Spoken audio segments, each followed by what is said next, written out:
What's up, nerds? It's your boy, the OGGM. It's 9 o'clock in the morning. It's the 28th day of December 2022. The year is rapidly spiraling to an end, which means, amongst other things, rent's due. And it's time to talk about our expectations for 2023. And one of them is hashtag Dungeon 2023, a project that Ben from Questy Games spoke about yesterday and DM Bloodworth spoke about yesterday. And I spoke about a couple days ago without realizing other people were speaking about it.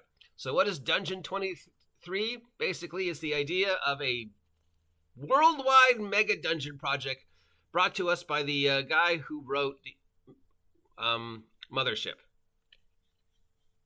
So if you wish to take part of this, starting on the first day of 2023, you're supposed to make one room of a mega dungeon every day of the week, every month of the year for the next 365 days starting on January 1st, the end of which you will have a mega dungeon of, 365 rooms, bare minimum. What is a mega dungeon? Obviously, that is the first question that enters to your mind if you're not familiar with the game. And even if you are familiar with the game, a lot of, what is the difference between a mega dungeon and a regular dungeon? Is it just it's bigger? Is that what makes it mega dungeon? I mean, is there a magical number that decides between whether it's just a regular dungeon and a mega dungeon? Is it, if it's got 100 rooms or less, it's a normal dungeon, but if it's got over 100, it is a mega dungeon? What defines it as a mega dungeon? Is it size? Well, no, because there's plenty of dungeons that I'm aware of that have way more rooms and levels than some mega dungeons, so it's not size.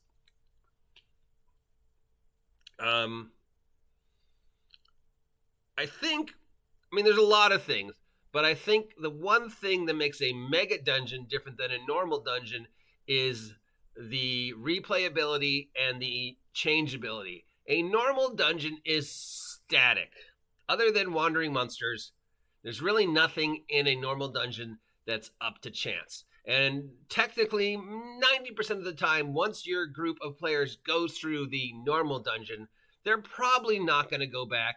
And there's very little stories left to tell once they've completed the dungeon. So, start to finish, if you go through Tomb of the Lizard Guy, whether that takes, a day, a week, a month, or even a year, depending upon your group, once you've cleared out Tomb of the Lizard Guy and done whatever the plot of Tomb of the Lizard Guy is, there's really no reason to return.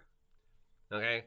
So that's probably what defines a dungeon down to its basic detail, is that a dungeon, no matter what it is you think it is linear, it's static. And once it's done, it's done. There's really no reason to go back other than maybe real estate. We don't know what happens to the Tomb of the Lizard Guy after the player characters finish and move on. Do a new group of monsters move in? Does it just magically disappear? Does the local village take advantage of the brand new real estate that's just become available to them because the player characters cleared out the tomb? Which is really a plot device that has never been explored and should be. A mega dungeon, on the other hand, has repeatability and has repeat reasons to go back. So that's the main thing, that even if you clear out a room of the mega dungeon, that interchangeability, that repeatability, that flow means that there's a chance something will be in that room the next time you go there, and there will be new reasons to return.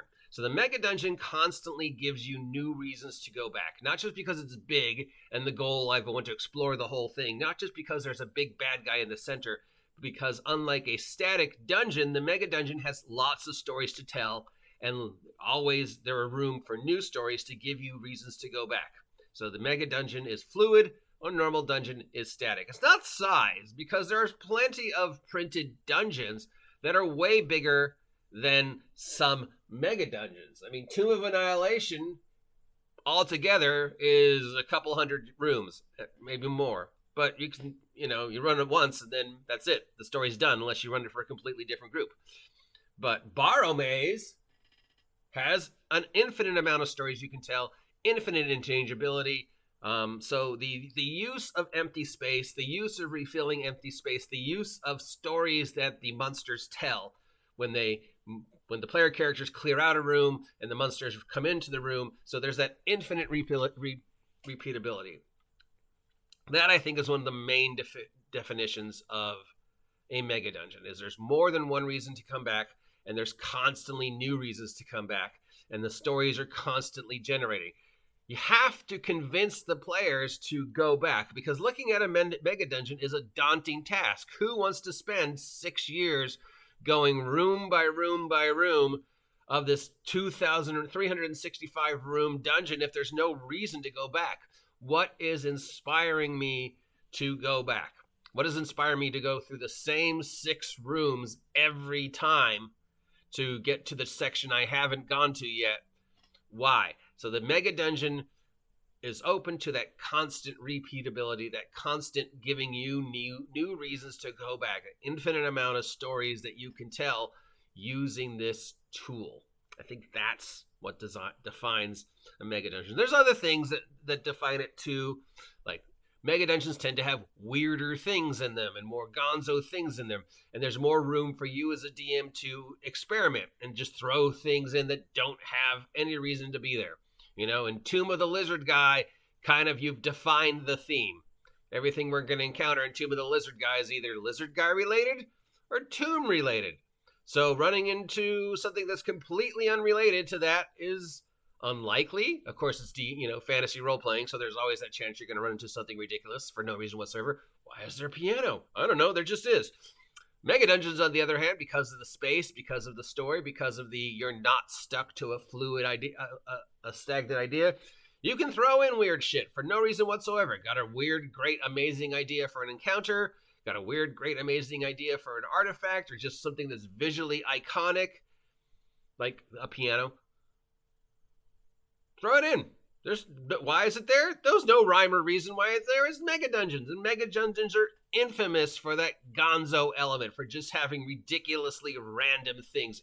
Even Borrow Maze, which I'm going to consistently refer to because it's one of the only 2 mega dungeons I own, which has a semi-consistent theme of undead, has some completely ridiculous things in it for no reason whatsoever, other than Gillespie thought it was a good idea to throw it in there, and it was fun, and it's weird, and maybe you'll run into it, and maybe you won't. Why is the piano there? I don't know. Will we ever run into the piano? Maybe you won't. I don't know. Another thing that defines mega dungeons is the bad guys aren't just there, and not necessarily are they just bad guys. Mega dungeons will have factions, groups of monsters and NPCs that are there for their very reason, and we're often either fighting against each other or working with each other. You'll have multiple factions who control multiple areas and are doing things on their own. And not necessarily are these bad guys, because you could run into adventuring groups as well as yourselves who could either be adversaries or allies. You could run into cultists in this section of the mega dungeon who are completely opposed to what the bugbears in this section are doing, and so they're constantly clashing, and one side might want you to go fight the other side. Each side might give you things to do, and you need, as the players, to decide, well, is the cultists technically the safer bet, even though what they're doing is pretty, not up to speed? Or should we align ourselves with the bugbears and help them because their goals seem to be a little bit more copacetic, even if, it's not necessarily socially appropriate? Yeah. So in this mega dungeon project of Dungeon 23, links down below to Ben and DM Bloodworth's video on the project. Going into thinking of building a year-long mega dungeon, the thought that needs to be first on your mind is, how is this different than just a normal dungeon other than size? A 365 room dungeon is big, it's kind of ridiculous, but it's not unheard of. But it can't be static. Finally, mega dungeons have a lot of wasted space. And the reason why you'll find mega dungeons with a lot of empty rooms is that idea that it's not always going to be empty. Maybe it's empty today, but when the player characters return, there might be something there. So there's always that sense of surprise. And the thing that's there doesn't always have to make sense, because mega dungeons are weird. No matter how linear, no matter how sensical they are, there's always that element of gonzo weird. So why is there a piano in this room when we went here a week ago and there wasn't a piano?